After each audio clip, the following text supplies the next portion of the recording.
Hi, it's Heather here with Underwater Panther, and I am continuing my Gemini or ENTJ Astro-Psychological series. And today I wanted to talk about Mercury. I'm going to elaborate on Mercury a little bit more because that is the ruler of Gemini, astrologically speaking. So this will be more for the astrology people. Right, so integrating the personality. So Mercury is considered a tool planet. Tool planets represent our drive to survive. It keeps ourselves safe and has a sense of well-being. It fulfills basic needs which have to be met before we can begin to grow in consciousness and function in a more awake manner. Often functions at a subconscious level. So Mercury is considered the messenger of the gods.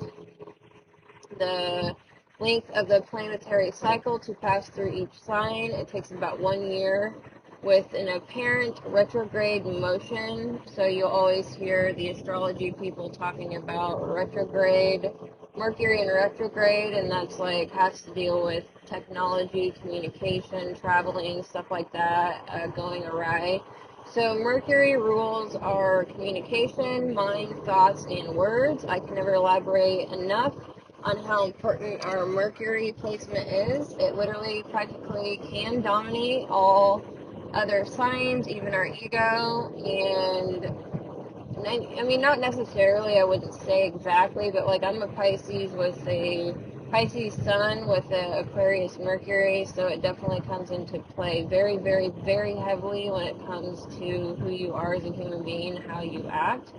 So its place in our birth chart reveals our way of thinking, writing, and speaking, learning, publishing, libraries, and the media and marketing.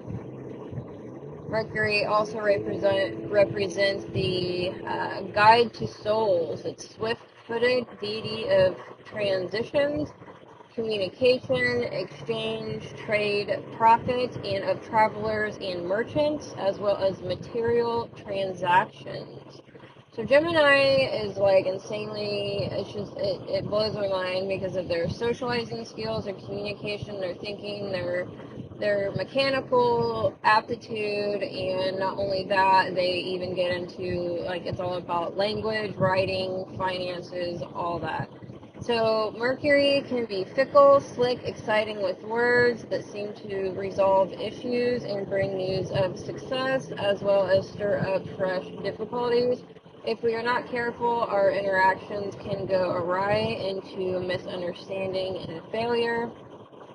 It can also be one's intellectual genius. Unless firmly grounded, it can spin off into neurotic failure as the lines of communication overheat and burn out.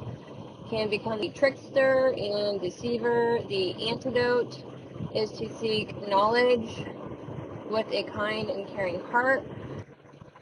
It can lead to true wisdom and understanding. So in other words, do your own research and back it up and back up your communication if you need to.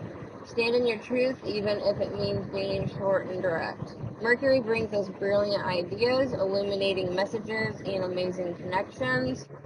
For our ancestors, Mercury governed the second of our 7 ages of childhood, where, like the winning schoolboy, we begin to acquire the knowledge and wisdom that can counterbalance our untamed energies.